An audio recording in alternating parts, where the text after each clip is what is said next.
Mommy, can we go there po? Paalam sa kanya ng kambal na tila naiinip dahil kanina pa siya may kinakausap. Sure, basta don't go too far ha? Sabi naman niya sa mga ito. Yes, Mommy. Pinagmasdan ni Thea ang kanyang mga anak na maglakad palayo. May bodyguard na kasamang mga anak niya kaya hindi naman siya masyadong nag-aalala sa mga ito kaya binalik niya ng atensyon sa kausap niya. Oops, patawad. Kaagad na sabi ni Marco nang may mabangga itong isang lalaki. Ayos lang.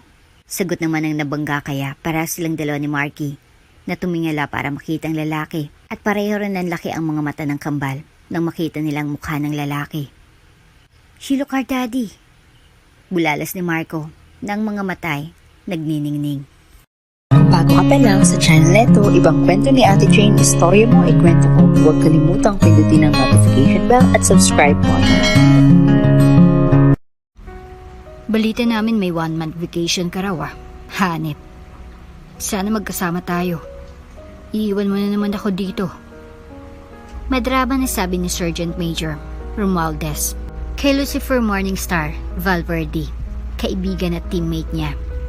Sa ipinakita ba naman nakatabangan ni Lucifer nung isang araw, tiyak nang may vacation reward siya. Buti nga bakasyon lang ang binigay sa kanya.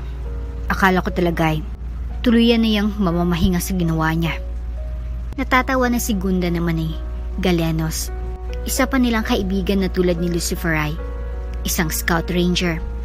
Sa kabila ng madilim na uling na tumatakip sa mukha nito, hindi may tatago ang gwapong hitsura nito. Para silang tatlo, puno ng dungis. Kasamang putik at pawis na dumikit sa kanilang mga uniforme. Ewan ko ba riyan? At parang wala siyang takot na mamatay. Akala mo wala siyang uuwian na pamilya sa Manila. Napailing na sabi sa kanya ni Romualdez. Sniper Lucifer Morningstar ba naman? Talagang walang uurungan yan.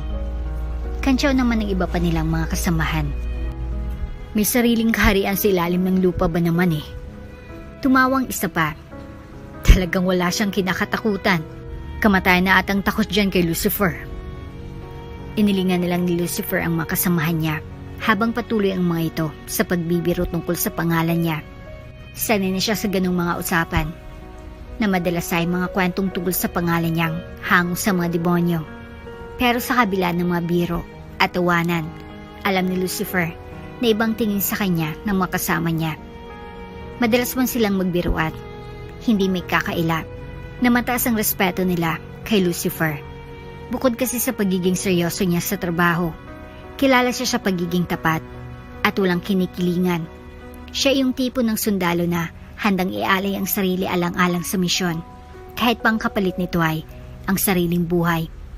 Kaya't sa kabila ng mga tawanan, alam ng lahat na nasa mabuting kamay sila sa tuwing kasama nila si Lucifer sa labanan. Kaya magpakademonyo rin kayo sa taas ng gyera para naman mabigyan din kayo ng reward at hindi kayo puro pabigat. Grabe ka naman, Sargento. Ang sakit mo naman magsalita. Kanina matapos ang kanilang ensayo, bigla siyang pinatawag ng commander nila. Akala ni Lucifer Morningstar Valverde ay nakagawa na naman siya ng isang bagay na hindi nila nagustuhan. Katulad ng huli siyang pinatawag, ngunit sa pagkakataong ito, hindi ito para sa isang reklamo. Sa halip, pinuri siya ng commander dahil sa kanyang katapangan at husay, lalo na't siyang nakapatay sa leader ng teroristang grupo na sinalaki nila kamakailan. Bilang gantimpala, binigyan siya ng isang buwang bakasyon para makasamang kanyang pamilya. Masaya ang kanyang mga kaibigan para sa kanya, lalo na't matagal na mula noong huli niyang nakasamang pamilya niya. Pero si Lucifer, hindi sigurado kung ano nga ba talagang nararamdaman niya. Bagaman excited siyang makita at makasama muli ang kanyang mga kakambal na sina Diablos, Sunstar at Sindone Star. Hindi niya lubos na maramdaman ang parehong sigla pagdating sa kanilang mga magulang, lalo na sa kanilang ina. Ang ina nilang triplets ay laging turing sa kanila bilang isang malaking pagkakamali, dahilan kung bakit ang kanilang mga pangalan ay hango sa mga demonyo, Lucifer, Diablos at Sin. Kaya't kahit may isang buwang bakasyon, May bahid ng alinlangan si Lucifer. Excited man siyang makasamang mga kapatid. Hindi maalis ang kanyang kaba at lungkot dahil alam niyang ang pagtanggap ng kanilang inay hindi magbabago. Kamusta na palang tama mo, Lucifer? Dumudugo pa ba? Maya-maya pa ay tanong sa kanya ni Galenos. Tiningnan ni Lucifer ang kanyang balikat na kanina pa kumikirot. Bumuka na naman ata ng dahil sa pag-push up niya ng ilang beses kanina. Yeah, dumudugo pa. Pero parang manhid na kaya hindi na masakit. Sabi naman namin sa'yo, huwag ka muna mag-training dahil mas lalo lang yan lalala. Naiiling na sabi ni Romualdez. Panigurado buka na naman ang tahi niyan, kaya dumugo ulit. Tigas kasi ng ulo ng isang yan. Sabi naman ni Galenos. Hindi na bali, magbabakasyon ka naman sa inyo. Di ba magaling naman surgeon ng mga kapatid mo? Ang makakambalang niyang may kayang tiisin, ang magaspang niyang ugali. Baka makinig niyan ukol dyan sa tama niya. Balak pa ate ipaputol na lang braso niya dahil pabaya. Wala to, gagaling din naman agad ito. Sabi ni Lucifer at nagsimula ng ayusin ang mga baril na ginamit niya kanina. Habang pinupunasan nila ang kanilang mga baril, masigla silang nag-uusap tungkol sa iba't ibang bagay, mga balak sa buhay, pamilya, at minsan ay mga simpleng kalokohan.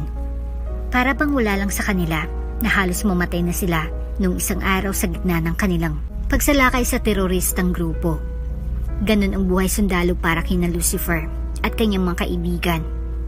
Laging nakalutang sa pagitan ng buhay at kamatayan. Pero sanay na silang magpatuloy na parang walang nangyari. Sa kanilang tatlong magkakaibigan, si Lucifer ang pinakanalagay sa peligro nung isang araw. Siyang nanguna sa pagsalakay at personal na pumatay sa leader ng terorista, bagay na nagdala ng tagumpay sa kanilang operasyon. Kahit muntik na siyang mamatay, daplis sa balikat ang natamo niyang sugat, isang patunay ng kanyang tapang at galing sa labanan. Next time, huwag mo nang hayaang madaplisan ka ng bala para hindi ka mahirapan ng ganito.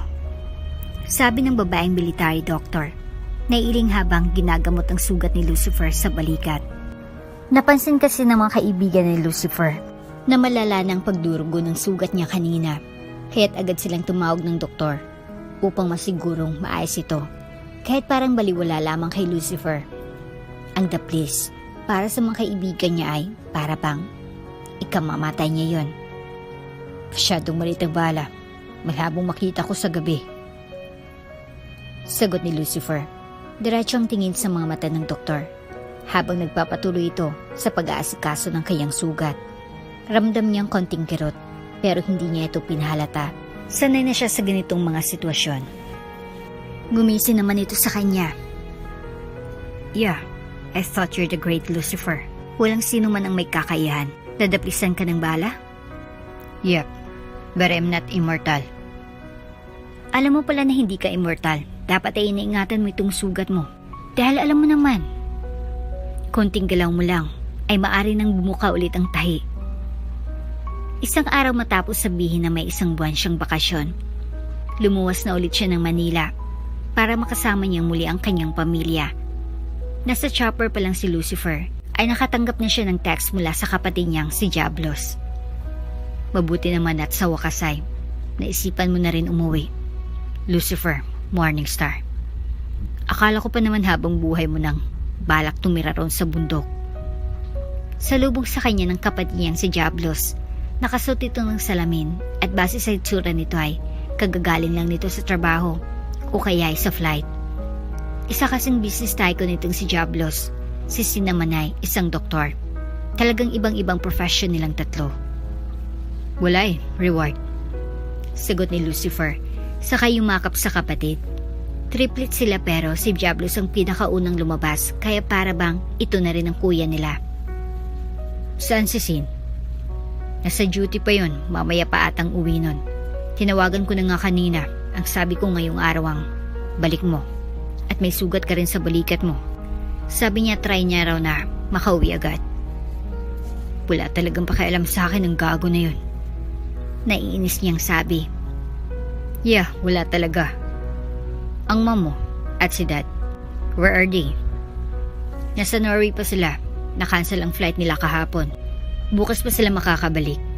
Si Daday sobrang excited na makita ka.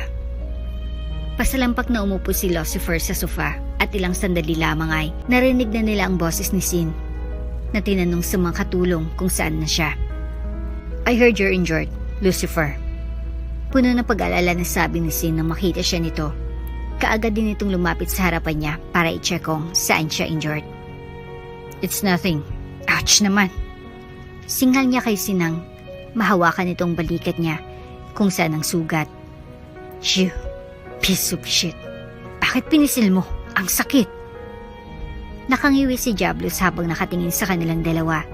Mabuti na lang talaga isang magaling na doktor si Sin, kaya di niya na kailangang pumunta sa ospital dahil dumudugo na naman ang sugat niya dahil lang din sa kagagawa ng magaling niyang kakambal. Huwag kang malikot, Lucifer. Gusto mo ba na ma-infection itong braso mo? At ako na mismo ang magtatanggal ng buong braso mo? Singhal nito sa kanya. Pinaba ni Lucifer ang sinabi niya na walang pakialam sa kanya si Sin. Dahil sa kanilang tatlo ay, ito naman talagang pinaka-OA lalo na pagdating sa kanilang makalusugan. No wonder why, naging isang doktor ito. And later on, nag-apply ng surgical residency program. Ganun pa man ay, mahalaga sa mga kapatid niya na masaya sila dahil sa pagbabalik niya. Maliban lang doon ay isang buwan din silang magkakasama. Nung malaman nila that, nalagay ka sa panganib. Di na pinatapos ni Lucifer ang sasabihin ni Sin dahil inunahan niya na ito. Was your mom happy? She's your mother too, Lucifer. And no, hindi siya masaya nang malaman niya na nasa panganib ang buhay mo. Lahat kami dito ay nag-aalala para sa'yo. Umiling si Lucifer. Na.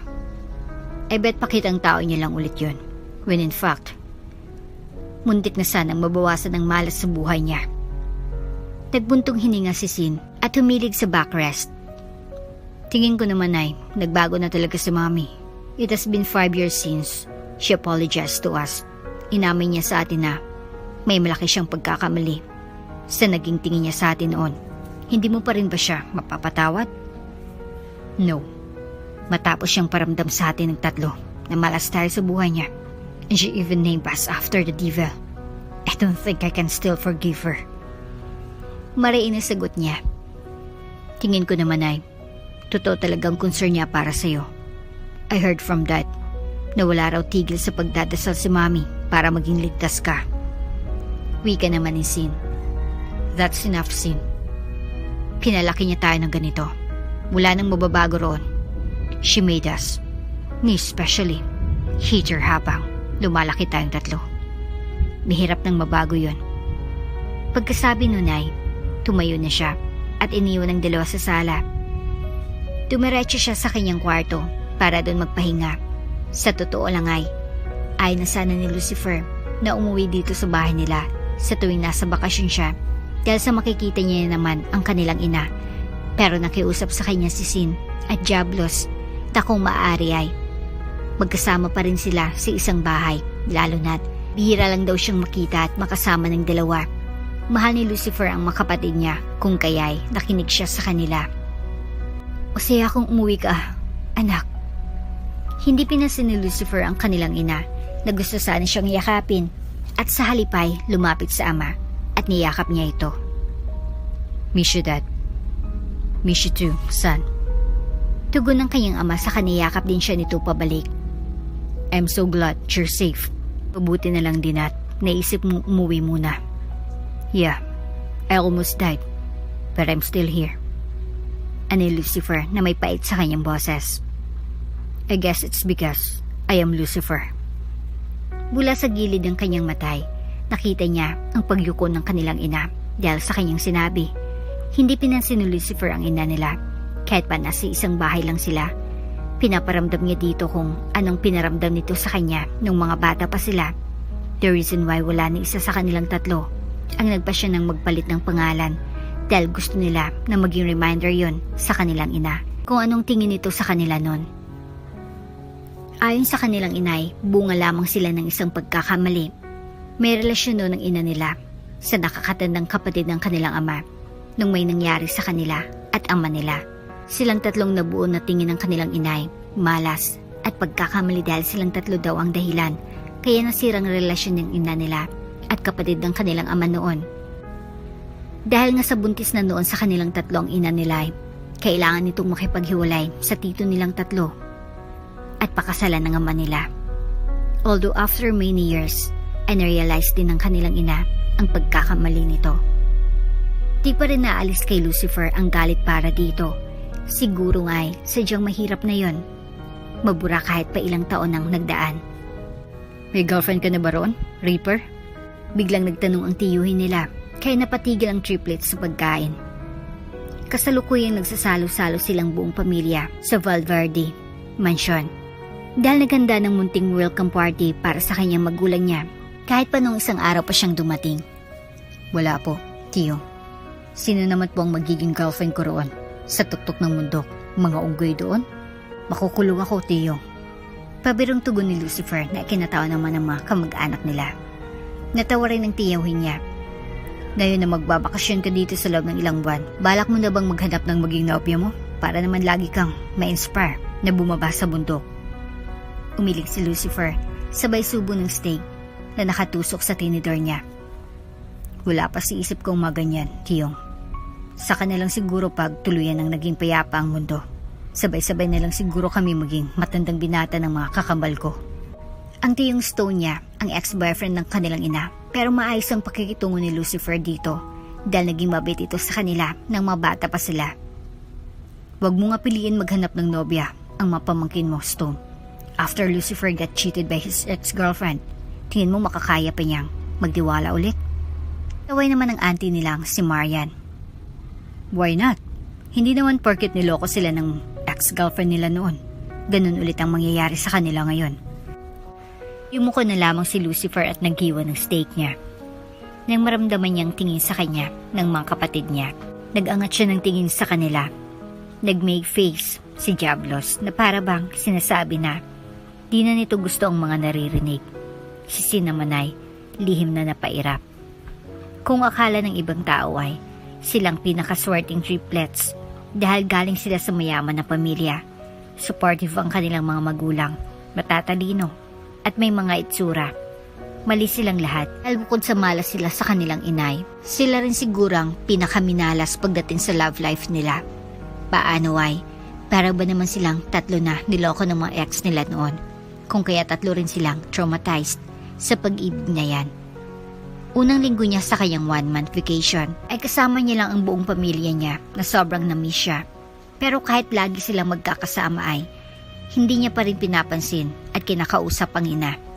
Sa sumunod na linggo ay hinayaan siya ng mga ito na magliwaliw at bisitahin ng mga paborito niyang club.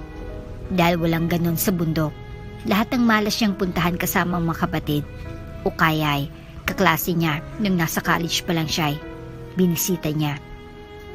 Hi, 1 shot of martini please. Sabi ni Lucifer sa babaeng bartender na agad naman na tumango at hinanda ang order niya. Habang naghihintay siya na mahanda ang order niya, tumingin si Lucifer sa paligid. Wala pa rin pinagbago, mahigit 1 taon mula nung huling punta niya dito. Pero ganun pa rin ang itsura, walang pinagbago.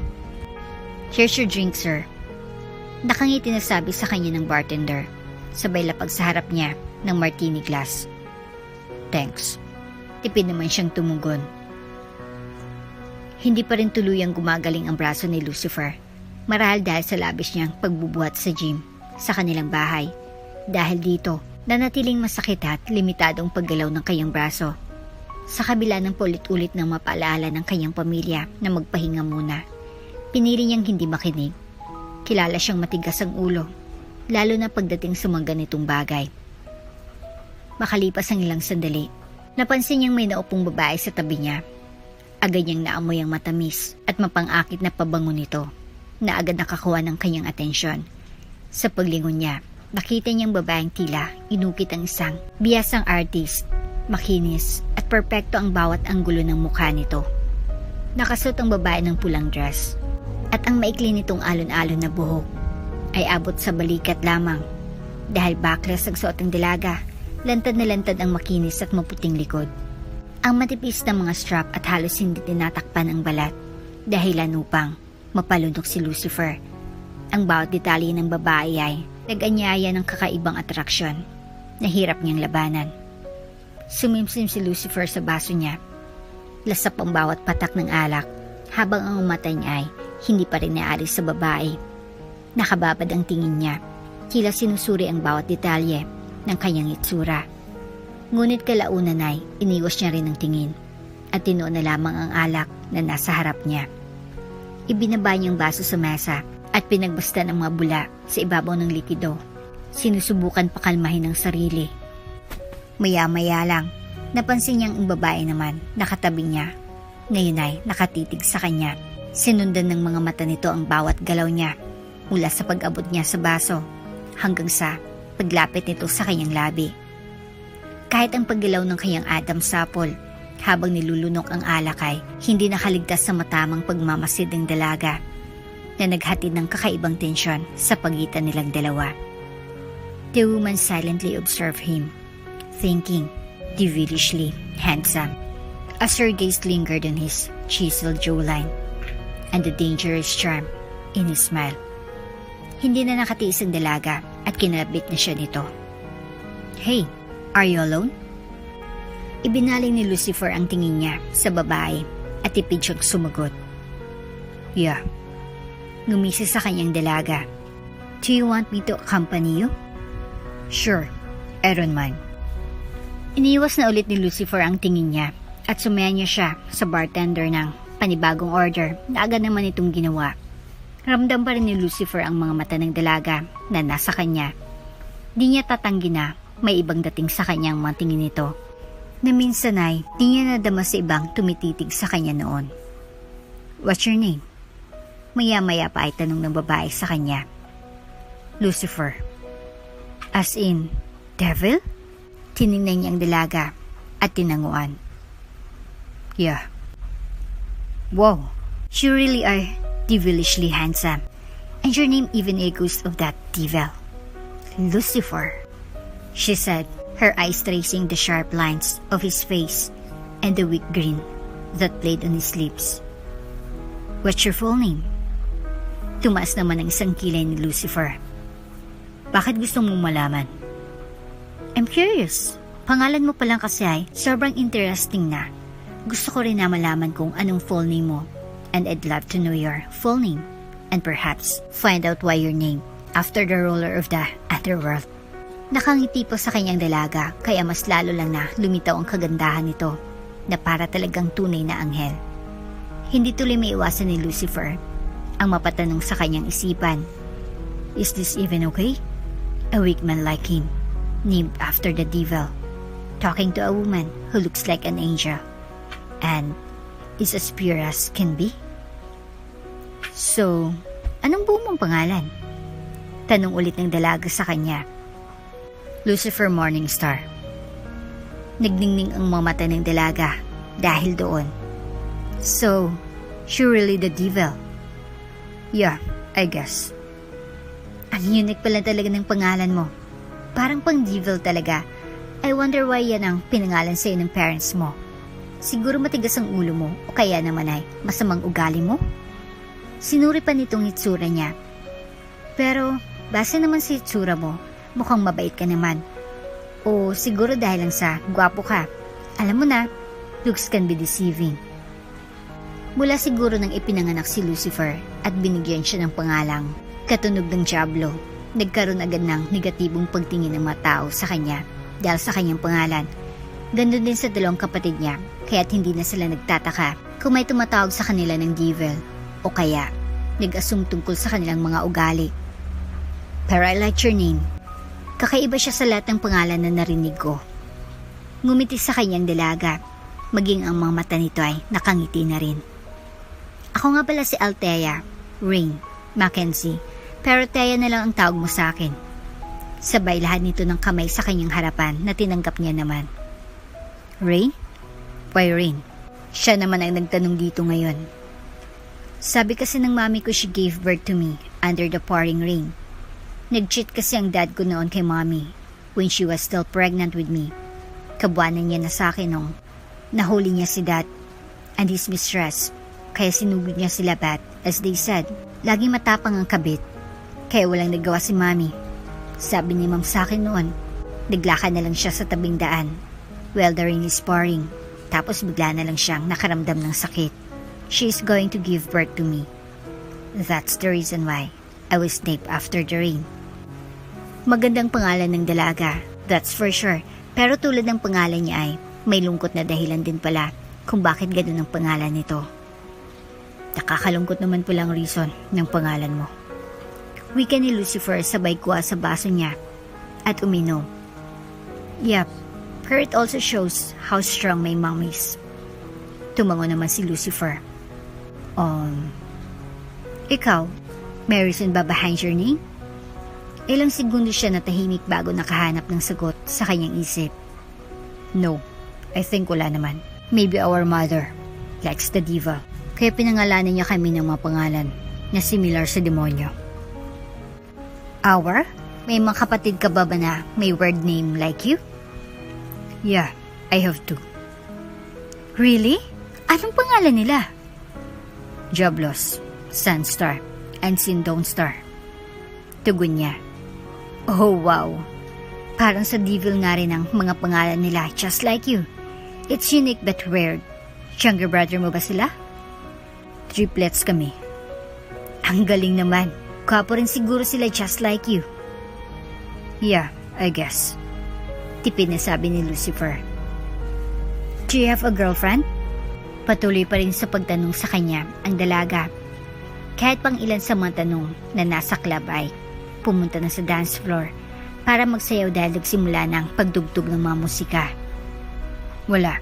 You, may boyfriend ka? Wala rin. Parang mas nakakatakot pa kasi ang mga boyfriend na yan kaysa tunay na mga demonyo.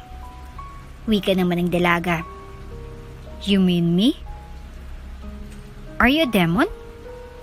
Hindi. Just named after the devil. That means you're not a demon. Ngumiti ito sa kanya. Abot mga mata na naman ang ngiti nito. Bakit naman natatakot ka mag-boyfriend? Any reason? Kasi baka tulad lang din sila ng aking ama. My father is the real definition of an asshole. He's a womanizer and a cheater. I despise boyfriends or any sort of romantic involvement. She just don't like cheaters, but she don't actually hate the idea of having a boyfriend. Mahinang tumawa ang dalaga. Yeah, who would want to be cheated on, right? Right. What about you? Bakit single ka? My ex cheated on me with someone else while I was at work. After that, mahirap na ulit magtiwala at sumubok umibig. Sagot ni Lucifer. What? Lucifer? The devil got cheated on? She exclaimed, incredulous, her eyes wide with disbelief. Mahinang tumawa rin si Lucifer. Yes, and apparently, may masasama pa pala sa akin. I got cheated. Napailing ang dalaga sa sinabing yun. Grabe. Siguro ang totoong Lucifer na lang ang takot sa ibang mga tao na tulad ng ex mo. Yeah. So, after nung huling ex mo, di ka na ulit pumasok sa relasyon? Hindi na. Busy na rin sa trabaho. Saka, baka maloko ulit. See, that is why I am an SBA. Kaya 24 na ako. I don't want to get hurt. And I don't want to get cheated. Tumango si Lucifer. Understandable. Masakit talaga maloko. Marami silang pinag-usapan ng dalaga na di niya halos malaman kung paano niya nakaklose agad. Pareho silang di umalis sa counter at ang isa't isa na lang ang kinakausap nila. Madaldal din kasi ang dalaga kaya hindi ito nakakaboard kausap. Napanood mo na ba ang movie na Lucifer? Maya-maya pa itanong ulit sa kanya ng dalaga. Hindi pa. Why? Kapangalan mong bida doon. His name is also Lucifer, Morningstar. Although he's a real Lucifer. Sobrang gwapo din niya, pero mas gwapo ka. Tuwang-tuwa si Thea sa pangalan niya. Dahil kakaiba raw yun sa lahat ng mga pangalan na narinig dito noon. Kung kaya wala itong bukang bibig, kundi ayon. Siguro malaking kasalanan ang ma-fall sa kagaya mo ano? Wika ng dalaga. Ha? Bakit naman? Nagtataka na tanong ni Lucifer. Inilapag nito sa counter ang baso na hawak. I think about it. If you had to make love with someone, wouldn't it feel even more sinful to moan your name? Like it makes the whole act more forbidden. Imagine tayong dalawa, indulging in something already sinful, and then I had to moan the devil's name on the top of it. It's like committing a sin twice over. Natigil ito ng bahagya na para bang may kung ano itong naisip. Bagya rin na namilog ang mga mata nito. It almost feels illegal to fall in love with someone whose name is Lucifer. Tumaas naman ang kilay ni Lucifer. Not really. Picture the devil, the fallen angel, the role of the underworld. A slow, weak smile spread across Lucifer's lips as he leaned in closer. I have my own kingdom, he said softly, his voice laced with a dangerous promise. And if you happen to fall in love with me, I'll take you there with me. Nanglit ang mga mata nito sa kanya. What? Handa kang dalhin doon lahat ng mapafall sa'yo? Ngumisi naman si Lucifer at lumayo ng bahagya sa dalaga. No, only you. Me? Talagang itinuro pa nito ang sarili. Yup. Bakit ako lang? Because you like an angel, he said, his gaze lingering on her ethereal beauty. If I were truly the king of the underworld, I'd want to bring an angel like you to my kingdom. You're truly a devil. Hindi mo mula ako bibigyan ng chance na umakyat sa langit before you claim me for yourself?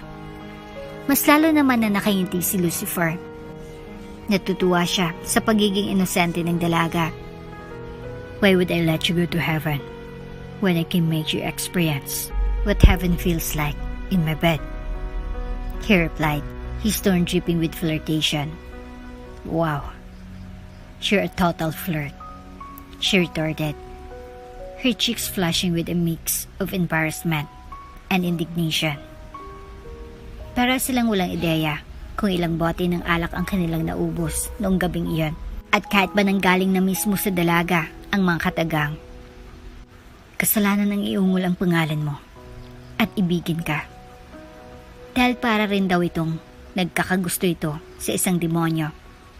Di pa rin may iwasang di ba kagawa ng kasalanan na malayan na lang nila ang kanilang mga sarili na nasa loob ng isang pribadong silid at ginagawang isang bagay na simula pa lamang ay itinuturing na ng dalaga bilang isang malaking pagkakamali. She still ended up moaning his name that night. Nang magising si Thea kinabukasan, doon lamang niya napagtanto ang nagawa niya. Nakita niyang lalaki na ang pangalan ay kahalintulad ng kay Satanas, nakahiga sa kanyang tabi, mahimbing na natutulog. Sa puntong iyon, bumalik sa kanyang mga alaala ng nagdaang gabi, ang bawat halik, bawat haplos, at ang hindi niya mapipigilang pagsuko sa tukso. Mabilis ngang lumipas ang mga araw mula nang nangyari ang gabing yon, at kahit isang buwan nang nakalipas, hindi pa rin nawawala sa isip ni Thea ang nangyari at ang lalaking nagngangalang Lucifer Morningstar.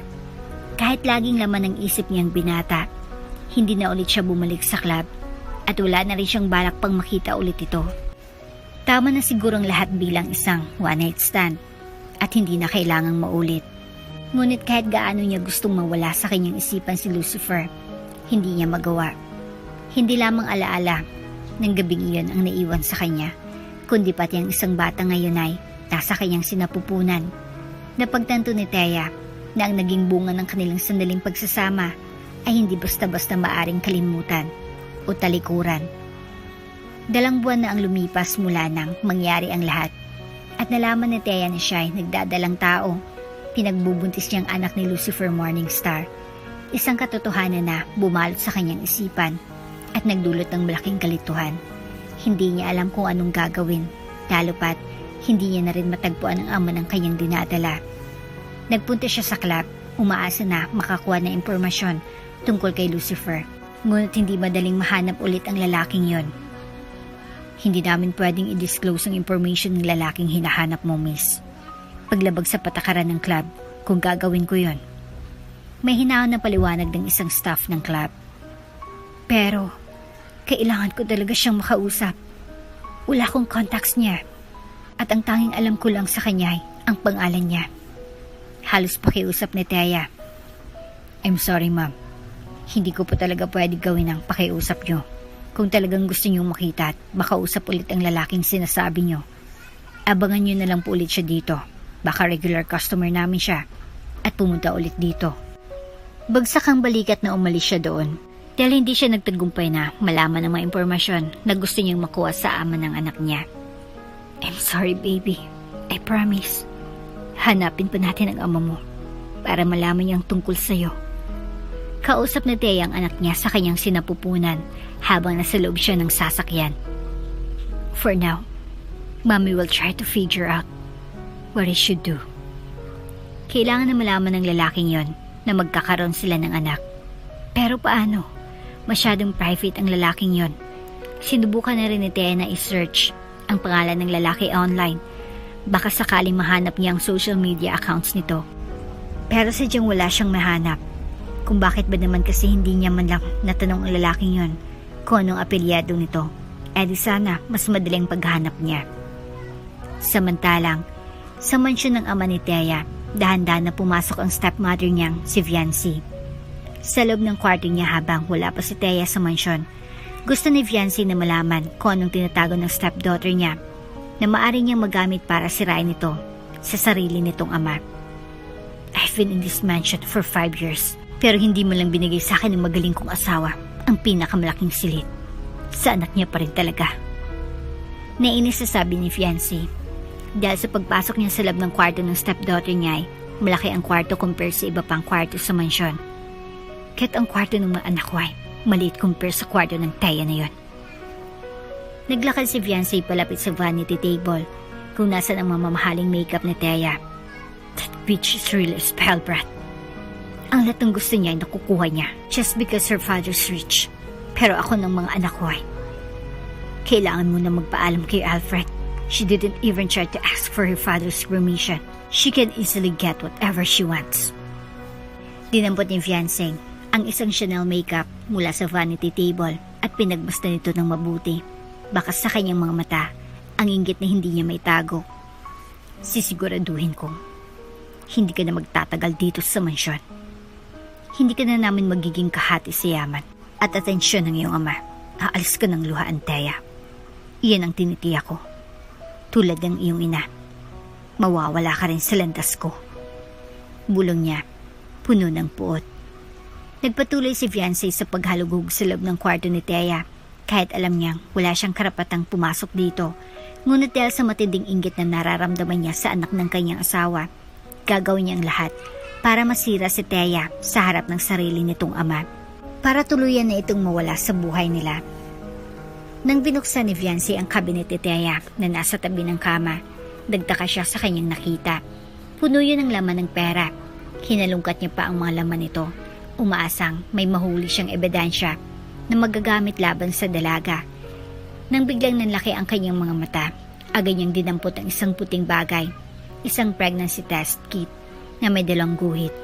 Buntis si Thea. Buntis ka, Thea? Bulong ni Viancy sa sarili, puno ng tuwa sa nakita. Ang mabait na anak ng kanyang asawa ay nagdadalang tao na. Wala nang innocence nito na ipinagmamalaki ng ina at ama nito noon. Sa pagkakataong iyon, alam ni Viancy na hawak niyang alas laban kay Thea. Kung dati puro inggit lang ang nararamdaman niya para sa anak ng kanyang asawa, dahil sa nakukuha nito ang lahat ng gusto, ngayon ay tiyak ang plano niyang sirain ang buhay ng anak ng kanyang asawa. Ito nang simula ng iyong pagbagsak, Thea. Tulad ng iyong ina, ay aalis ka na rin ng luhaan.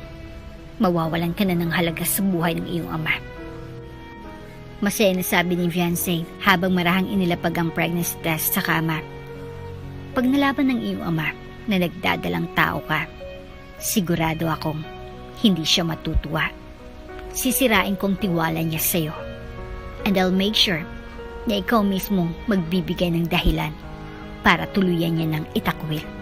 Nung lumabas si Viancy sa kwarto ng stepdaughter niya, dala niya ang pregnancy test na nahanap niya sa kwarto ni Thea para ipakita yung sa kanyang asawa. at tuluyang itong sirain. Samantalang wala namang tigil si Thea sa paghahanap sa ama ng kanyang dinadala, nagpasya siyang sundin ng payo ng staff sa club.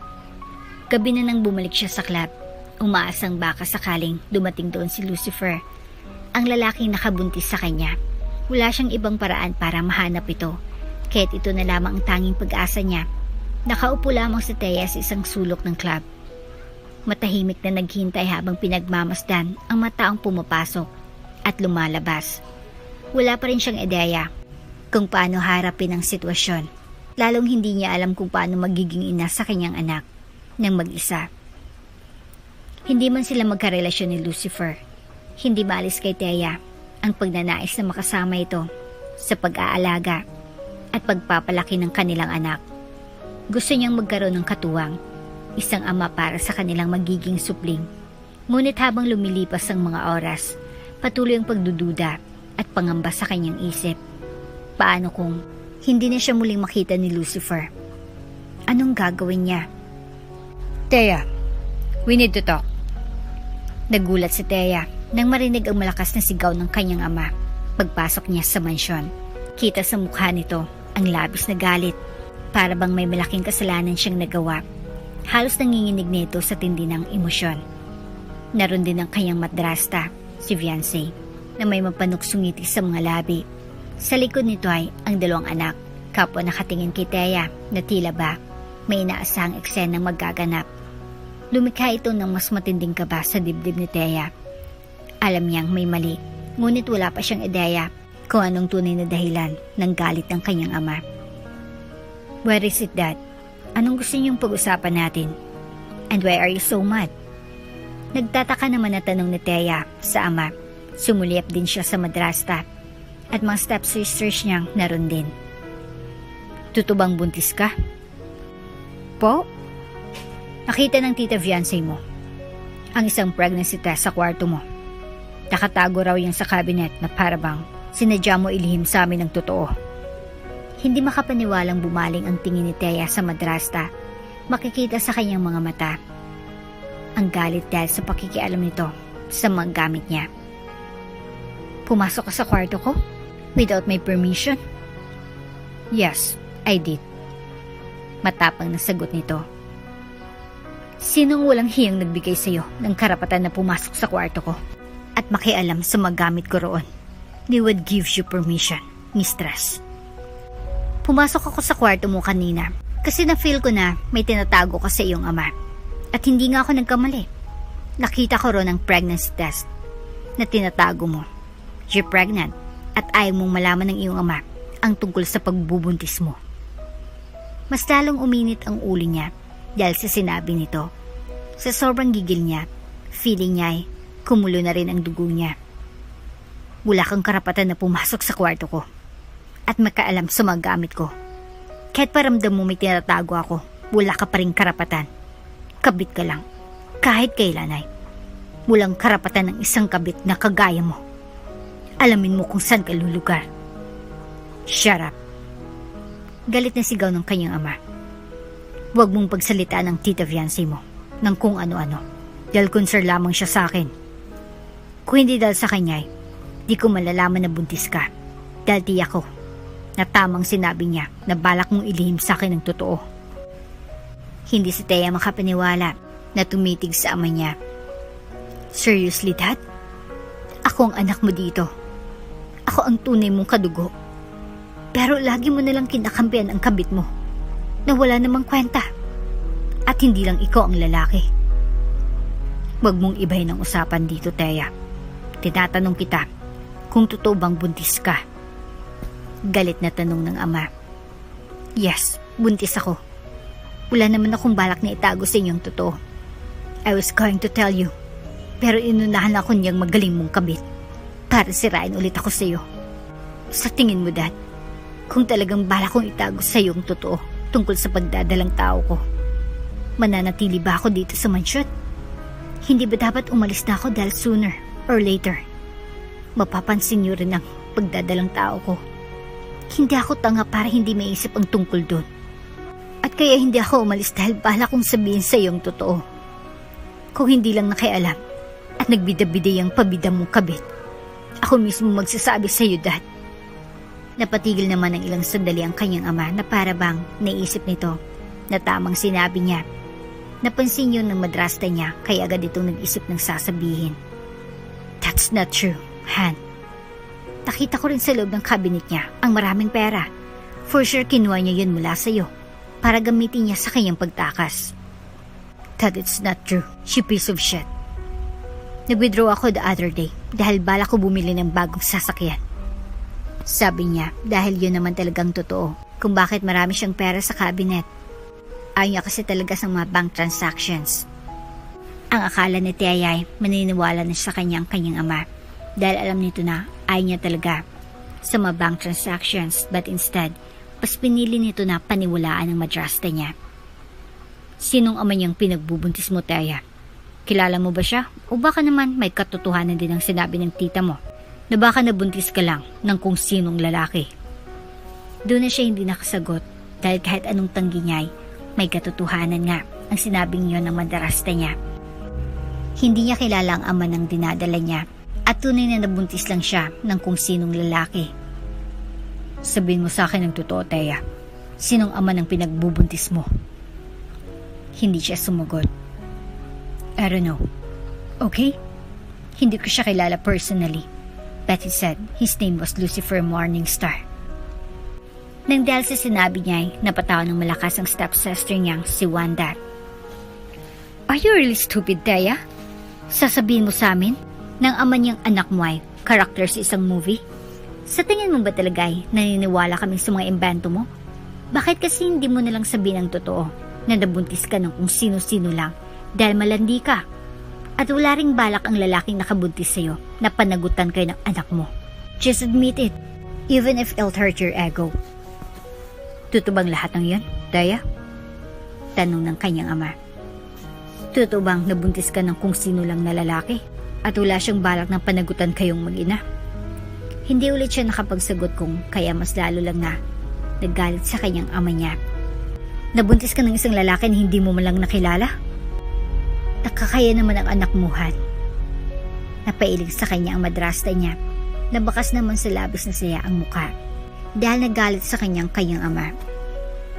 At mas lalong hindi siya makapaniwala sa mga sumunod na binitaw ng kataga ng kanyang ama. Sinunod pa rin ang dalaga ng magaling niyang ama kung anong sinabi ng madrasta niya na palayasin siya sa mansyon dahil isang malaking kayan daw kapag nalaman ng lahat na ang nag-iisa at tunay nitong anak ay nabuntis ng kung sinong lalaki lamang. Masisira lang daw ang reputasyon ng kanilang pamilya.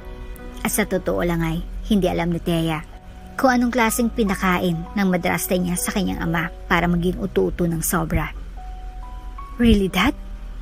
Papalayasin mo ako because of this? Ganun hindi man lang kayo nahiya? Niyang kabit mo na tumira dito sa bahay kung saan nangako ka kay Mami ng isang masayang pamilya? Di ba mas lalo lamang nasira ang reputasyon ng pamilya ng dahil sa inyong dalawa? You cheated on my mother, Dad. Pati ba naman ngayon ay mas pipiliin mo pa rin na paniwalaan ang magaling mong kabit? Your mom's dead, Tia. Matagal nang wala ang iyong ina. Huwag mo nang balikan kung ano pang nangyari sa past. It's all over. Kami na ng tita mo, ang mag-asawa. Galit na galit naman si Tia. Napasya ng kanyang ama. Ngunit tinanggap niyang kagustuhan nito na umalis na siya. After all, ay matagal niya nang pinaplano na umalis dahil sawa na siyang makasama sa isang bubong, ang kabit ng kanyang ama. I promise, babalik ako at babawiin ko sa inyong lahat ng mga kinuha niyo. Lahat ng pag-aari ng aking ina ay mababalik ko sa kanya, and I'll make sure mula sa inyong dalawa ang makikinabang ulit. Banta niya sa kanyang ama na aganan na mula dahil sa galit. Shut up, Tia. Lumandi ka na nga at nagpabuntis sa kung sinong lalaki lang. Tapos kung ano-anong mga masasakit na salita ang sasabihin mo sa akin na sarili mong ama. Tama lang pala na sinabi sa akin ng tita mo na palayasin ka because you no longer respect me. Totoong binataong pangako ni Tia. Sisiguraduhin niya na babalik siya upang bawiin ang nararapat sa kanya at sa kanyang ina. Ipinangako niya sa sarili na sa araw na iyon, luluhod ang kanyang madrasta sa harapan niya. magmapakaawa at hingi ng tawad sa lahat ng kasalanan nito. Ngunit para sa ngayon, kailangan muna niyang ayusin ang kanyang sarili at buhay higit sa lahat para sa kanyang magiging anak. Ilang taon ang lumipas mula nang umalis siya, ngunit hindi pa rin nawawala sa isipan ni Thea ang pangakong iyon. At tulad ng sinabi niya, inasya ang kanyang buhay para sa kanyang mga anak at para na rin sa sarili niya. Pinalakas pa niya lalo ang kanyang sarili, hindi lang para bumalik ng mas matatag kaysa dati, kundi para na rin maging isang mabuting ina sa kanyang kambal. Sa kabila ng lahat ng pagsubok na dumating sa buhay niya, nagawa niyang palakihin ng maayos ang kanyang kambal at itaguyod ang sarili bilang isang matagumpay na negosyante sa Canada. Sa bawat hakbang, pinaramdam niya sa kanyang mga anak na kahit wala silang ama, hindi yun nangangahulugan na may kulang sa kanilang buhay. Nagawa niyang balansihin ang pagiging isang ina at isang leader ng kumpanya. At sa kabila ng lahat, napalaki niyang mga anak niya na may pagmamahal at katiyakan na walang mali sa kanilang pamilya. Hindi naging madali ang lahat. Maraming pagkakataon na gusto niya nang sumuko, lalo na sa mga gabing mag-isa siyang umiiyak dahil sa pagod at pangungulila. Pero hindi niya iyon ginawa. Nangako siya sa kanyang mga anak at sa kanyang ina na magiging matatag siya, na kahit kailan, hindi siya susuko sa anumang laban sa hinaharap ng mundo. Alam niyang kung bibitaw siya, para na rin niyang hinayaan na magtagumpay ang kanyang madrasta at mga anak nito, isang bagay na hindi niya kayang tanggapin. Sa bawat araw na lumipas, pinatatag siya ng mga pagsubok. Iniisip niya kung susuko siya, mawawalan ng halaga ang lahat ng ipinaglaban niya para sa kanyang mga anak, para sa kanyang ina na minaliit bago nawala, at sa sarili niyang dignidad. Kaya't sa bawat pagdapa, bumabangon siya ng mas malakas, hindi para lamang sa sarili, kundi pati na rin sa mga anak niyang umaasa sa kanya. "Mommy, are we going to the Philippines all together?" Masayang tanong kay Thea ng anak niyang si Marco, and he hugged on her sleeve. "Yes, Mommy has work in that country. We'll need to stay there until Mommy finishes her work." Sagot naman ni Thea sa mga anak, kaya pareho na nagdingning ang mga mata ng kambal. "I'm already excited to go there," Marky exclaimed, bouncing on his toes. "I've never been to that country before, but I bet it's beautiful place. I've heard it has many stunning beaches, so let's make sure to visit them when we go." "Me too." Excited naman ang sagot ni Marco sa kakambal. "Didn't Mommy say that our daddy, Lucifer Morningstar, is in that country? Maybe we'll get to see him while we're there. Shall we start practicing our Tagalog so Daddy won't think we're foreigners? That way, he'll recognize us," Marky asked. "Oo nga, Marky. Dapat na tayong mag-ensayo ng Tagalog." May accent na sagot ni Marco sa kakambal. "Your Tagalog is already perfect, Marco. But if na-meet na natin si Daddy, ang dapat na appropriate way na pag-greet natin sa kanya is like this." Yumuko si Marky sa harapan ng kakambal para ipakita kung paano ang dapat gawin. "Magandang gabi o araw sa inyo. Ako po si Marky, 7 ang aking edad. May kambal ako, 7 na rin siya." Ginaya ni Marco si Marky at yumuko din. "Magandang hapon po sa inyong lahat. Ako po si Marco, 7 ang aking edad. Nag-grow up kami ng twin ko sa Canada." Natatawa na lang si Thea habang nakikinig sa mga anak niyang sinusubukan na magsalita ng Tagalog. Kahit mali-mali naman ang kanilang mga grammar at nakakatawa rin ang kanilang mga accent, sa kanya at sa mga pinanonood lang nila natuto ang dalawa ng konting Tagalog, kaya hindi sila ganun kabihasa sa lingwahe. Natutuwa si Thea dahil kitang-kita niya ang excitement sa mukha ng kanyang mga anak, lalo na't iyon ang kauna-unahang beses na pupunta sila sa Pilipinas. Siguro, malaking bahagi ng kasabikan nila ay dahil umaasa ang kambal na sa wakas ay makikilala na nila ang kanilang ama. Kahit hindi nagtagumpay si Thea na mahanap si Lucifer Morningstar, hindi niya kailanman itinago sa anak ang pangalan ng ama nila. Paulit-ulit na nagtanong at nakiusap ang kambal na makita man ang itsura ng ama nila, kaya't sa huli, pinagbigyan niya ang mga ito. Pinakita ni Thea ang mukha ni Lucifer base sa kanyang pagkakaalala. Isang paraan ng kahit papaano ay magkaroon ng connection ng mga anak niya sa lalaking nagbigay buhay sa kanila. At ayon din kasi ni Thea na ipagkait sa kambal ang karapatan nila na malaman kung anong pangalan ng kanilang ama at makita rin ang mukha nito kahit pa sa drawing na lang. Sa kabila ng lahat ng hindi niya nasagot na tanong tungkol kay Lucifer, sinikap ni Thea na di maramdaman ng kambal ang anumang kalungkutan dahil lang sa wala silang ama. Ngayon habang naghanda silang umuwi sa Pilipinas matapos ang 8 taon, naroon ang pag-asa sa puso niya na baka sa wakas magtagpo ang kanilang landas. Bakit mas pinili mong maging bodyguard ni Mommy instead na maging model star?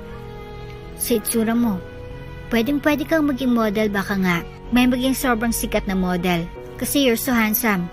Nasa iyo ng lahat, matangkad ka rin, malakas ang appeal. Tanong kay Lucifer, Morningstar, Valverde. Ni Wanda Rosario, panganay na anak ni Viancy, Mackenzie, ang bagong misyon na ibinigay sa kanya ng gobyerno. Mas gusto kong maging bodyguard kaysa maging isang sikat na modelo. Tingin ko ay mas mahirap ang buhay pag maraming nakabantay sa bawat kilos ko. Sagot ni Lucifer. Ang pakilala ni Lucifer sa mga Mackenzie ay siya si Star. Malaga kasi ang misyon niyang ito, kaya hindi nila pwede malaman kung ano nga ba ang tunay niyang trabaho at pagkakakilanlan.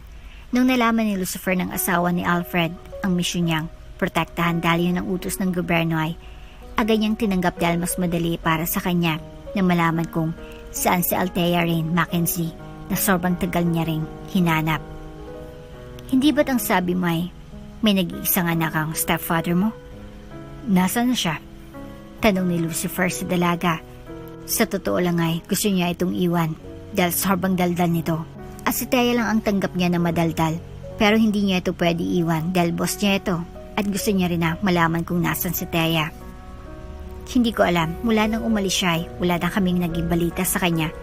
Wala rin naman kaming pakialam sa kanya, kaya we really don't care kung nasan na siya ngayon. Mas mabuti na nga malayo siya sa amin kasi wala naman siyang naidulot na maganda plus. May attitude rin talaga siya, hindi namin gusto. Naupo si Wanda sa sofa at makikita sa mukha nito ang inis kay Thea. Di niya lang kasi matanggap na her dad chooses over her mom. Nung buhay pa ito, and until now, wala ng mommy niya, hindi pa rin niya tanggap ang totoo. Lucifer wanted to say bad words, pero pinigilan niya lang ang kanyang sarili. Really? Pati bang kanyang amay, wala na rin pakialam sa kanya? Tanong ulit ni Lucifer. Kailangan niyang malaman lahat ng pwede niyang malaman tungkol sa babaeng matagal niya nang hinahanap, na kahit pa walang taon nang nagdaan, ay nanatiling laman ng puso at isip niya. Yes, wala na siyang paki sa sarili niyang anak. Lahat naman kami sa mansyon ay walang pakialam sa kanya. Masamang ugali niya at hindi niya alam kung paano respetuhin ang mami ko.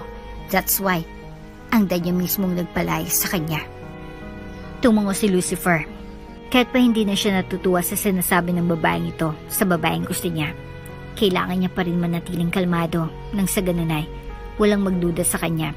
Matapos makipag-usap kay Wanda, umalis siya at tumawag sa kanyang mga kapatid para ipalam sa dalawa kung ano nang nalaman niya tungkol sa babaeng lagi niyang bukang bibig sa kanila. Really? Can't believe ganyan pala sila kasama. I mean, we all know na masama talaga sila, lalo na Viancy Mackenzie is protecting a big syndicate. Pero hindi pa rin katagap-tanggap na nagawa nila yun. Sabi ni Diablo sa kabilang linya. Sobrang lungkot niya siguro dahil kahit sarili niyang amay, iniwan siya para lang sa stepmother and sisters niya. Wika naman ni Sin. I know, kaya kailangan ko na rin siyang mahanap. Pero hindi ko pa naman alam kung saan siya hanapin. Hindi rin alam ng supposed to be pamilya niya kung nasan siya. Frustrated na sabi ni Lucifer. Manmanan mo lang sila, for sure, may alam sila tungkol sa kanya. Hindi lang nila sinasabi. After all, Thea ang tunay na anak ni Alfred Mackenzie. It's impossible na hindi na ulit siya magpakita sa kanila. Sa Thea lang ang rason kaya tinanggap niya ang misyon na ito at hindi niya pinili na magstay sa bundok. Kaya hindi pwede na di niya ulit makita ang dalaga na lagi na lang laman ng utak niya at naging laman na rin ng kanyang puso. Saan ba kita hanapin, Thea? It's been 8 years. Bakit ayaw mo pa rin na magpakita sa akin? Tanong na lang ni Lucifer sa kawalan. Samantalang nang makabalik na si Thea sa bansay, agad niyang sinagawa ang plano niya para muling mabawi sa ama niya ang kumpanya ng kanyang ina na ibinigay sa kanya ng ina. Noon sa kanya, sinadya talaga ni Thea na maging sobrang private ng buhay nila ng mga anak niya sa Canada. Nang ganun ay, walang maging ideya ang ama niya at pamilya nito kung kamusta ang buhay niya. At para nang sa ganun ay, hindi pa rin magkaroon ng ideya ang ama nito sa mga plano niya. At sinimulan niya na ang plano niya sa pamamagitan ng pagkuha niya ng tiwala ng mga investors sa kumpanya ng ama niya. It's been a really long time since the last time we saw you, Miss Mackenzie. Masaya kami muling makita ka. Sabi sa kanya ni Mr. Ferrer, business partner ito ng ama niya. Masaya rin akong muli kang makita, Mr. Ferrer. Tugon niya at nakipagkamay dito. Ipinakilala niya rin kay Mr. Ferrer ang mga anak niya. Kasalukuyang nasa isang party sila. Anniversary kasi ng kumpanya ng mga Mercedes. At hindi pwede na hindi siya mawala dahil ngayong gabi rin ang isang malaking announcement ng mga Mercedes. Bilang siya ang bagong partner ng mga ito, nandito rin ngayong gabi ang kanyang ama. And for sure, kasama na naman ito ang stepmother at hilaw niyang kapatid. Gusto niya nang masaksihan ang lahat ng to. Ang mga Mercedes ang isa sa mga main investors sa kumpanya ng kanyang ama.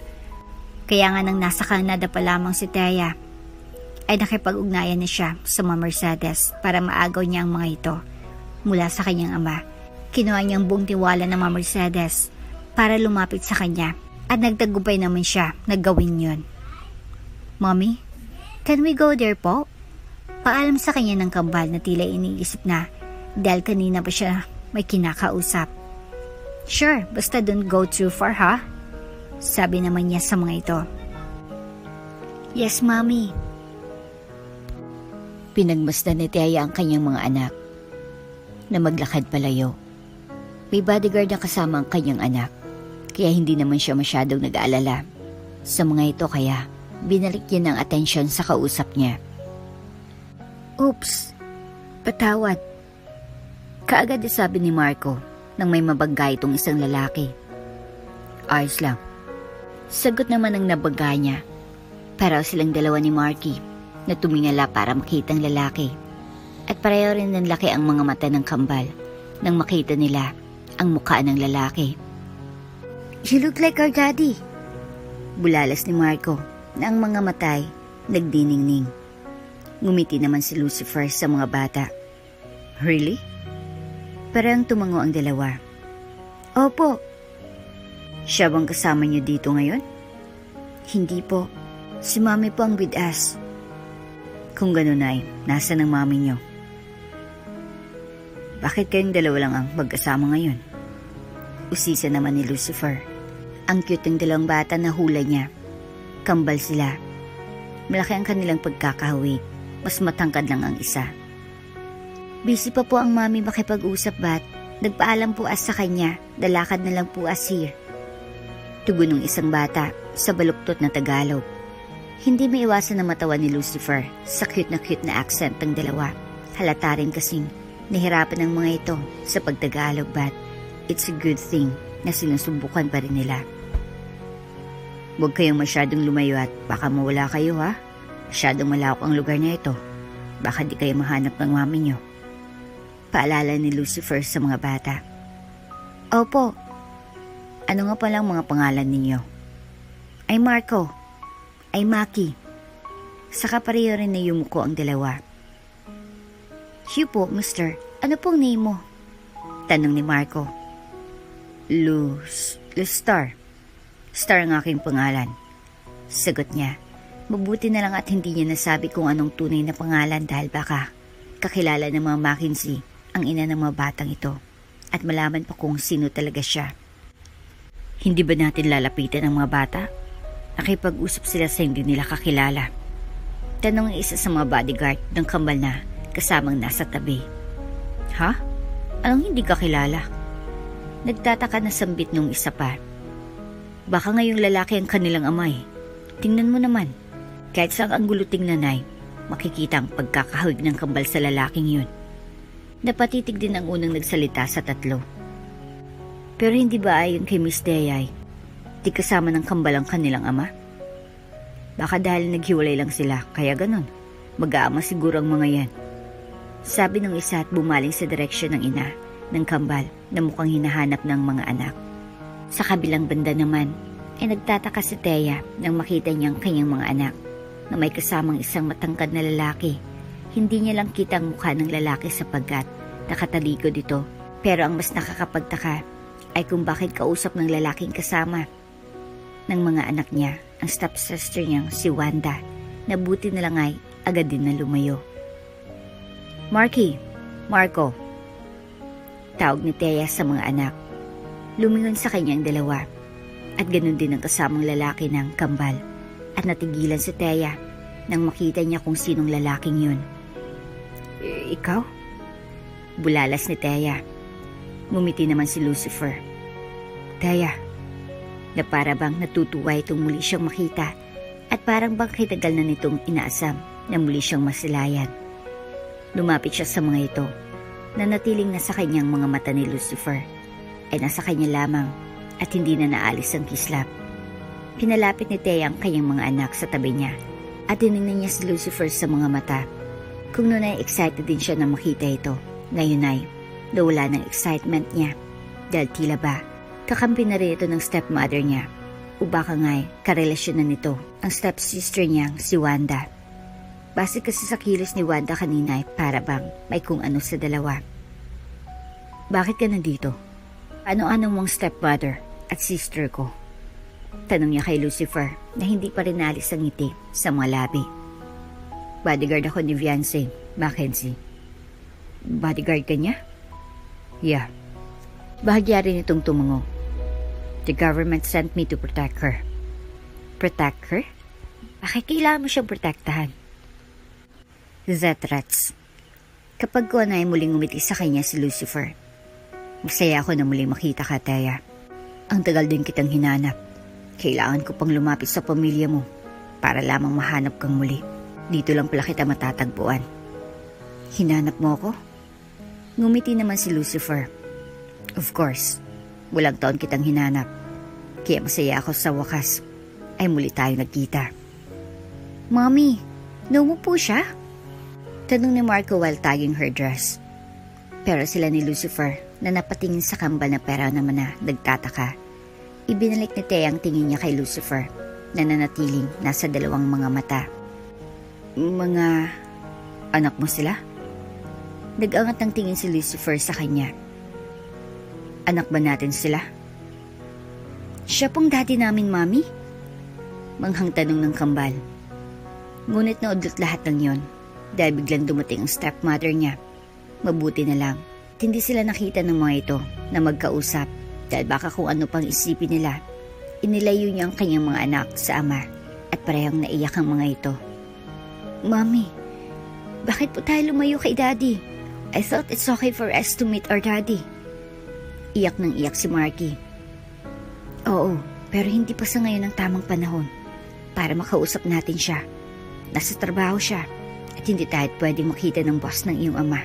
Nakausap natin siya dahil baka kung anong isipin nila, I'm sure makikita at makakausap ulit natin siya. Mahinahon na paliwanag niya sa mga anak. Malungkot pa rin ang kambal dahil hindi nila makakausap ang kanilang ama na matagal din nilang gustong makita. Ganun pa man ay, tumigil na sila sa pag-iyak dahil naunawaan naman nila kung anong sinabi niya. Samantalang hindi maalis sa isip niyang sinabi ni Lucifer kanina at kung gaano kasayang mga mata nito nang muli siyang makita. Kahit siya'y may saya rin na nararamdaman. Pero sa ngayon ay pinili niya muna na isang tabi ang lahat ng yon para sa kanyang mga plano. Tulad ng kanyang inaasahan, nagulat ang kanyang ama at pamilya nito sa kanyang muling pagbabalik. Galit na galit din sila sa kanya at halos kulang na lang ay magwala sila doon sa hall. Ngiti-ngiti naman si Thea, nakipagtitigan pa siya sa kanyang ama at pamilya nito sa kanginisihan niya sila na para bang sinasabi niya sa kanila kung gaano siya natutuwa. Congratulations, Miss Thea Mackenzie. Sunod-sunod ang mga pagbalik sa kanila ng mga tao roon. Thank you. Mabait naman ang sagot niya sa kanila. I can't believe magagawa mo sa akin ito, Taya. I am your father. Pero nagawa mo pa rin akong kalabanin. Pagalit na sabi ng kanyang ama nang tumapat na siya sa mga ito. Umiti si Taya, sabay lahat ng kamay niya para makipagkamay. Of course, Mr. Mackenzie. Nagawa mo nga akong itakwil noon, kahit ako ang tunay mong anak at tanging tunay mo rin nakadugo. Kung nagawa niyo sa akin ang bagay na yun, di ka na dapat na nagtaka na magagawa ko rin ito sa inyo. Dapat una pa lang ay naging handa ka na. Ngunit masyado kang nagpakampante. Nasalisihan tuloy kita. Nanatili ang peking ngiti sa kanyang labi dahil batid niyang may mga matang nakamasid sa kanila. At kahit nagalit din ang kanyang amay, tinanggap pa rin ito ang pakipagkamay niya.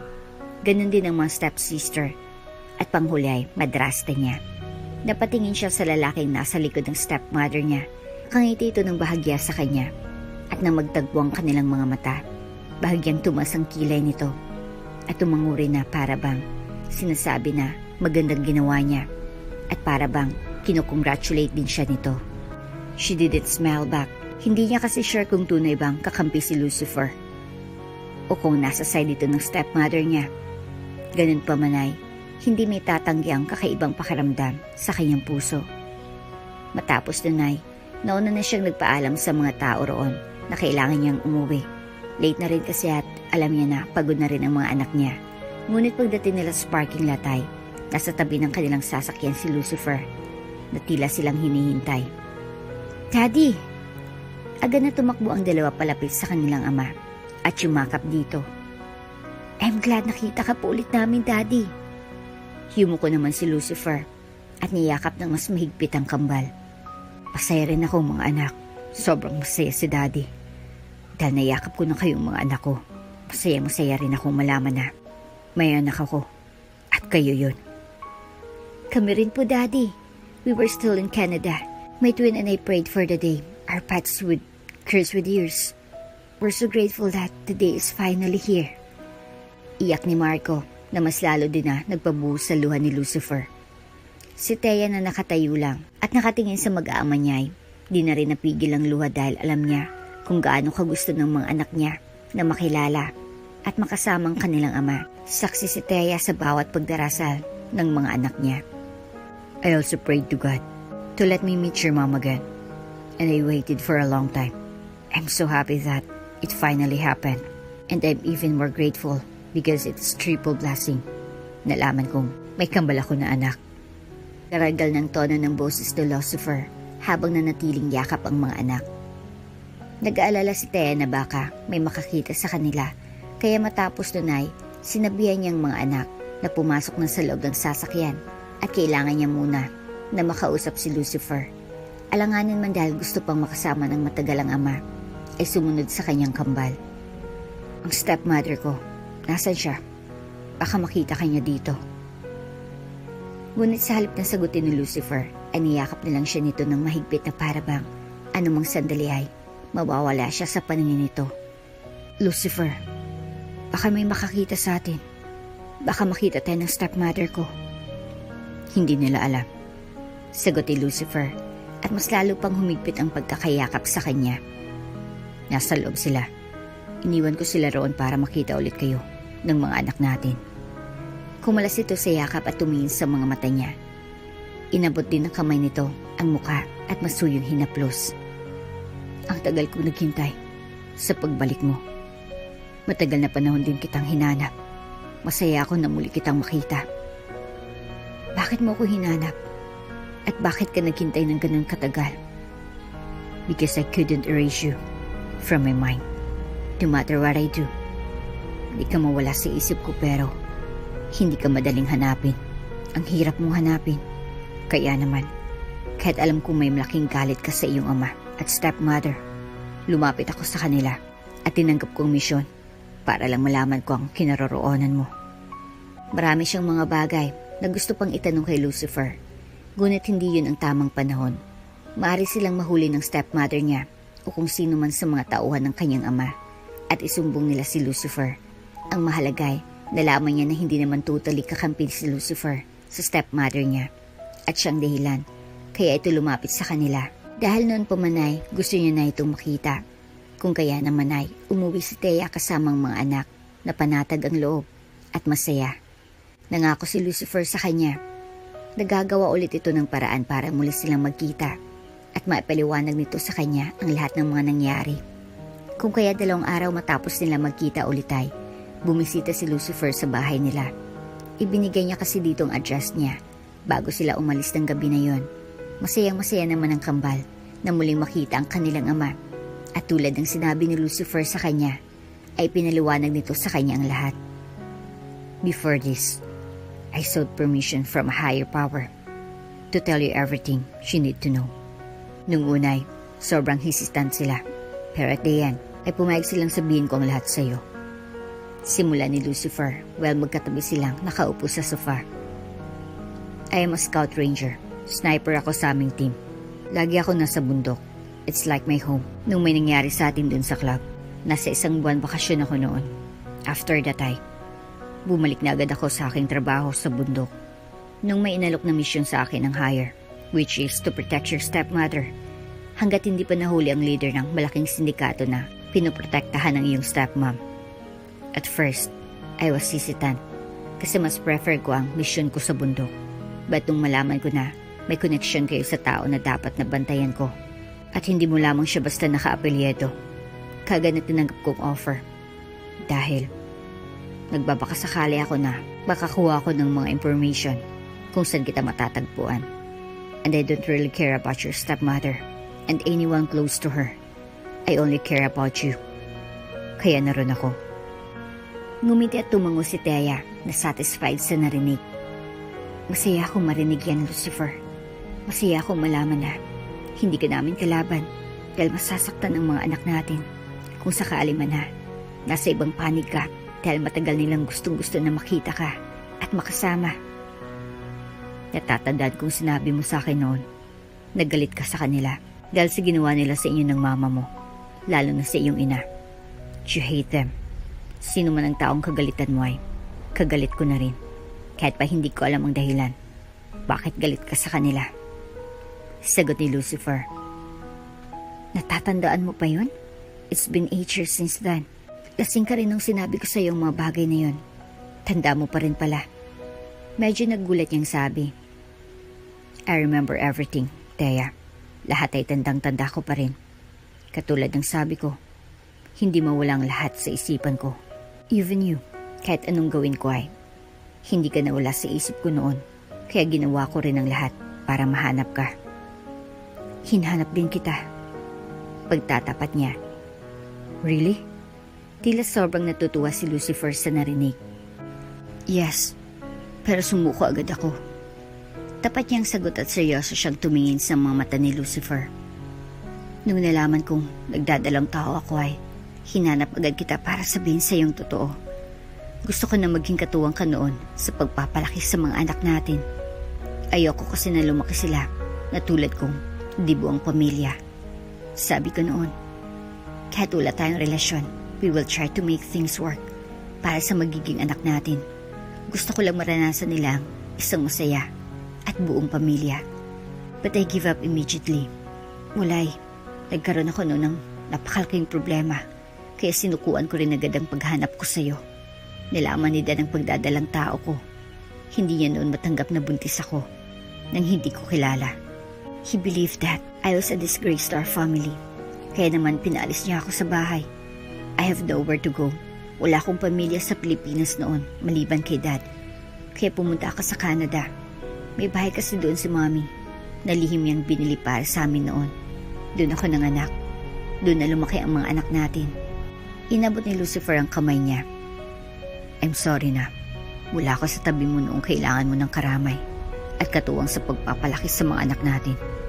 Kung siguro lamang nalaman ko agad na may anak tayo, hindi ka mahirapan ng sobra. It's okay. Lahat ng manangyari noon ay hindi ko pinagsisihan at hindi mo dapat na ihingi ng tawad sa akin. It only made me stronger. Siguro kung hindi nangyari ang lahat ng yun noon, ay hindi ko mararating ang kinaroroonan ko ngayon. Sabi nga nila, everything happened for a reason. Siguro ang dahilan kaya hindi agad kita nahanap ay dahil dito. Para matuto akong tumayo sa sarili kong mga paa at sikapin na Marating ang tutok na gusto kong marating. Sagot niya sabay ngumiti siya dito. And I'm so proud of you, Thea. Proud na proud ako sa lahat ng nagawa mo.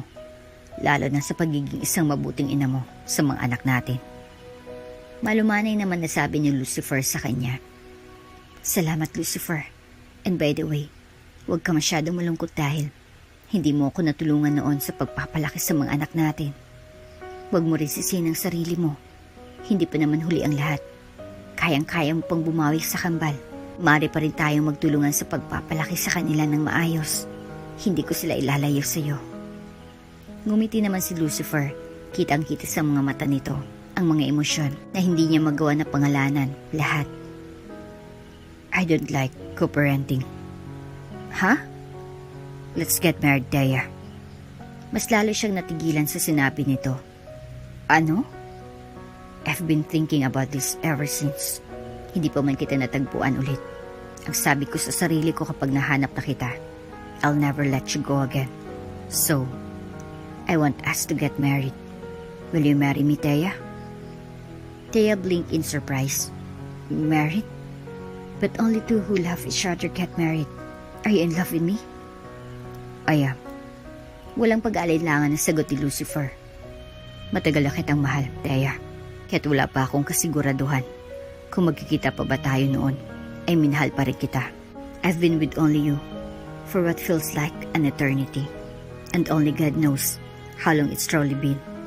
That's why I made a promise to myself.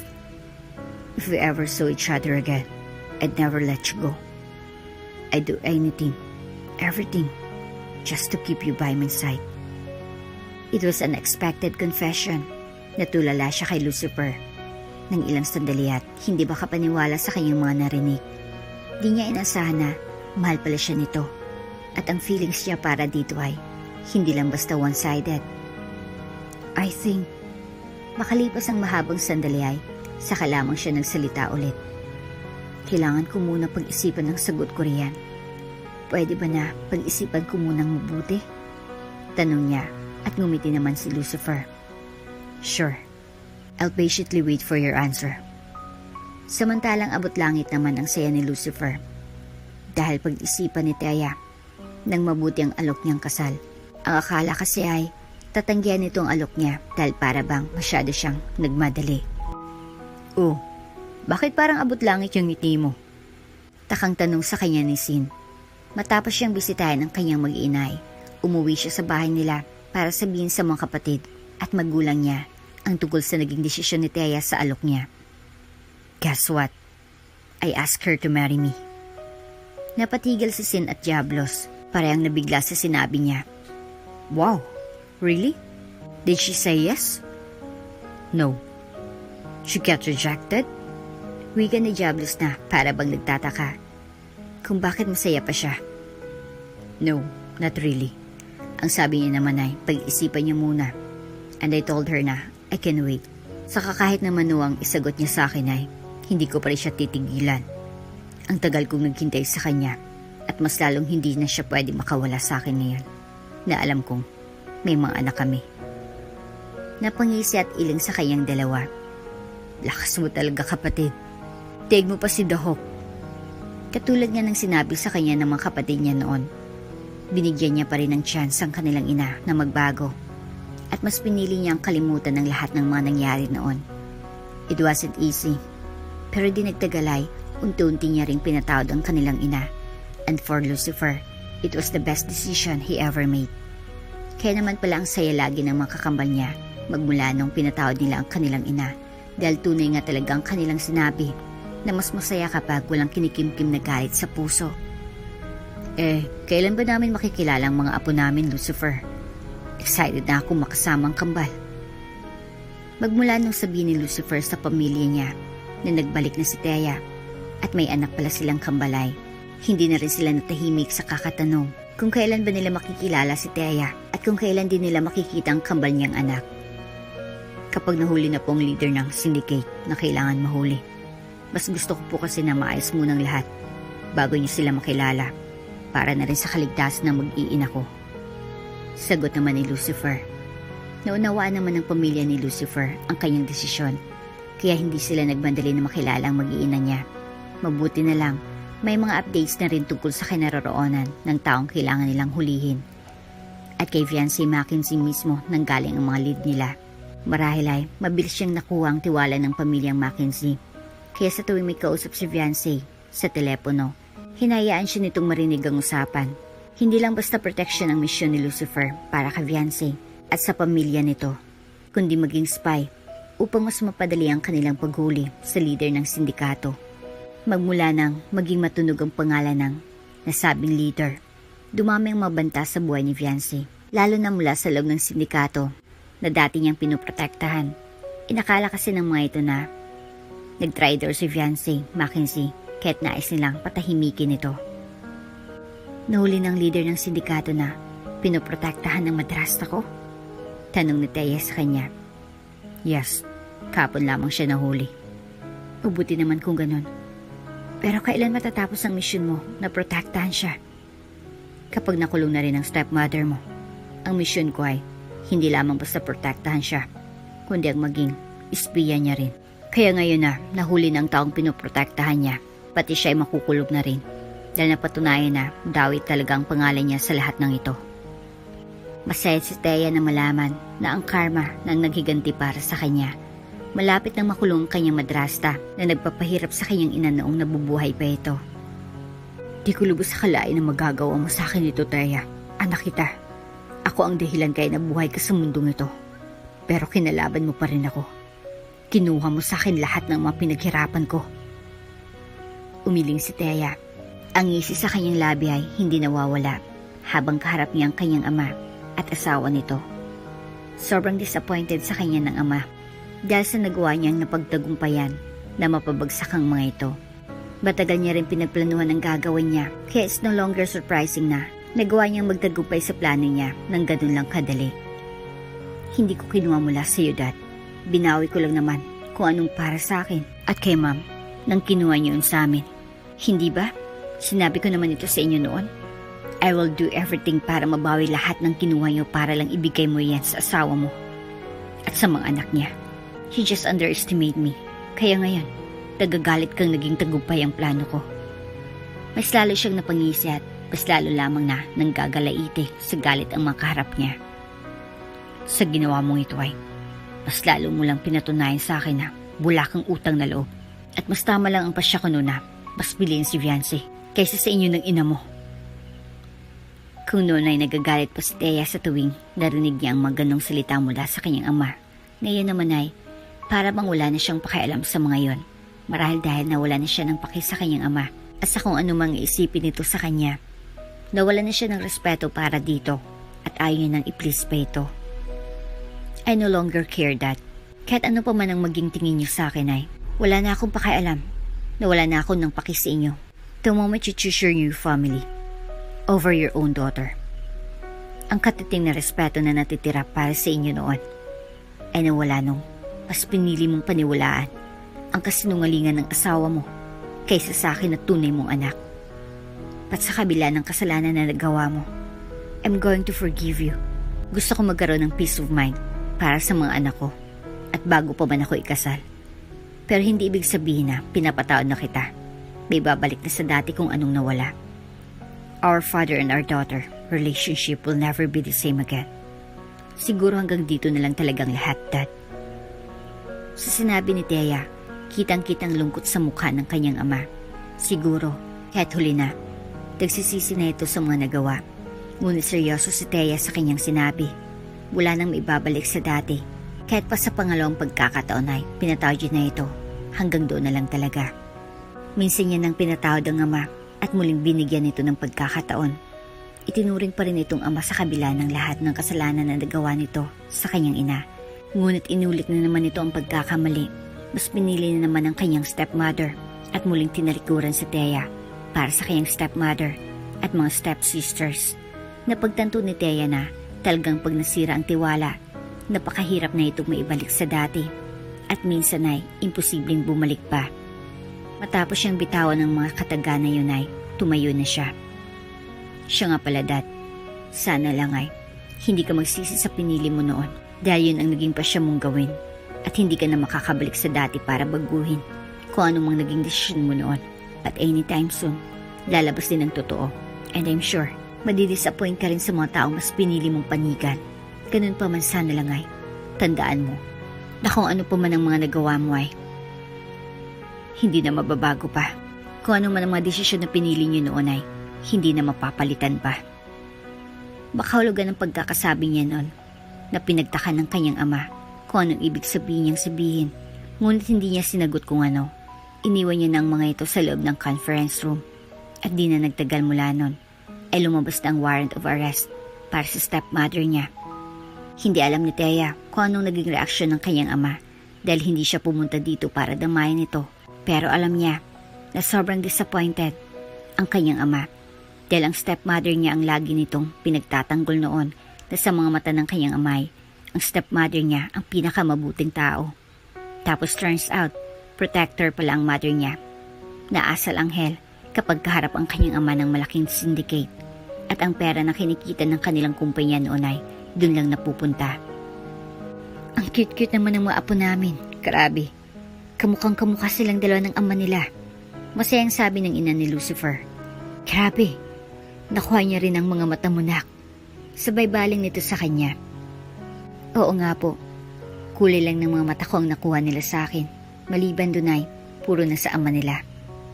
Natatawa naman na sabi niya. Gawa po ulit kayo ng kambal. Sana pareha babae naman para mas masaya. Talagang muntik na siyang mabulunan sa sarili niyang laway dahil sa sinabi niya ng ina ni Lucifer. Narinig niyang mahinang pagtao ni Lucifer kaya sumulip siya dito. Kinindatan pa talaga siya nito na para bang inaasar siya dahilan para mag-init ang mukha niya. Buhay po kayo. Wala na pong mga anak saka wala pa pong mga wife kahit kamukha po kayo ni Daddy. Tanong ni Marco sa mga tito nitong si Diablos at Sin dahilan kaya napatawa si Lucifer. Wala kasi pumapatol dyan sa mga tito mo, anak. Tumatawa na sabi ni Lucifer. Huwag ka. Siyabang nito porket may kambal na. Sabi ni Diablos. Ganito kasi yon mga mahal kong pamangkin. Kaya hanggang ngayon ay single pa rin ang mga tito. Dahil sa sobrang gwapo namin na feeling ng iba'y out of league na nila kami. Totoo yun. Kaya yun talagang problema ng mga tulad naming gwapo. Sabi naman ni Sin. Hoy, huwag nga kayong magsinundan mga anak ko. Baka mamaya, mahawang mga yan sa inyo. At magsinungaling din sila. Saway ni Lucifer sa mga kakambal. Masaya naman si Thea na tanggap sila ng pamilya ni Lucifer na kahit 8 taon niya ring tinago ang mga anak nila ni Lucifer. At wala ni isa sa kanilang nagalit at sa halipay sobrang ayos ang naging pakikitungo nila sa kanya at talagang binigay nila sa magkakambal ang buo nilang pagmamahal at atensyon. Hindi man nararamdaman ng mga anak niya ang pagtanggap at pagmamahal mula sa ama niya at lolo nila. Naramdaman naman nila yon sa pamilya ni Lucifer. Tungkol sa alok mong kasal sa akin noon, may sagot na ako, Lucifer. Seryoso na sabi niya kay Lucifer habang nasa labas sila at ang kanilang mga anak ay kasamang pamilya ni Lucifer sa loob. Really? Tila excited naman na tanong ni Lucifer pero mahalatang may pangamba rin. Yes, and my answer to that is yes. Sagot niya. Pumapayag ako magpakasal. Kaagad na gumit ang masayang ngiti sa mga labi nito. Really? Tumango siya. Yes, mahal din kita. At gusto kong maging buong pamilya natin para sa ating mga anak. Katulad mo, hindi ka rin mawala sa isip ko mula nung may mangyari sa atin noon sa club at ang mga anak natin ang naging bunga. Mas lalo lang na hindi kita makalimutan. Dahil nag-iwan ka ng 2 supling na ulit-ulit na nagpapaalala sa iyo sa akin. Siguro yun din ang dahilan kaya mas lalong lumalim ang nararamdaman ko sa iyo. Inabot niyang kamay ni Lucifer. Mahalin kita, kaya handa akong pakasalan ka. Thank you. Masayang-masaya na sabi ni Lucifer. Humakbang ito palapit sa kanya at niyakap siyang mahigpit. I love you so much, Thea. Mahal na mahal ko kayo ng mga anak natin. Nang kumalas ito sa yakap, inangkin nito ang kanyang labi na nakita naman ng mga anak nila at pamilya ni Lucifer na biglang nagsipalakpakan. Ilang buwan mula nanay, bumalik na si Lucifer sa trabaho nito at 6 na buwan din na nalayo sa kanila.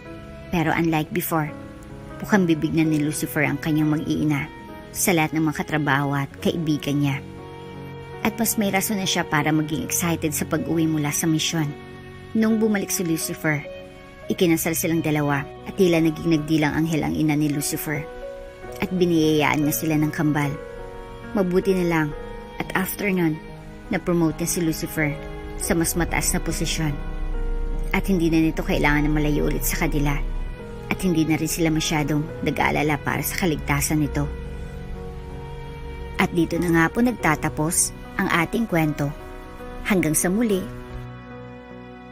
Bago ka pa lang sa channel neto, ibang kwento ni Ate Jane, istorya mo, ikwento ko. Huwag kalimutang pindutin ang notification bell at subscribe button.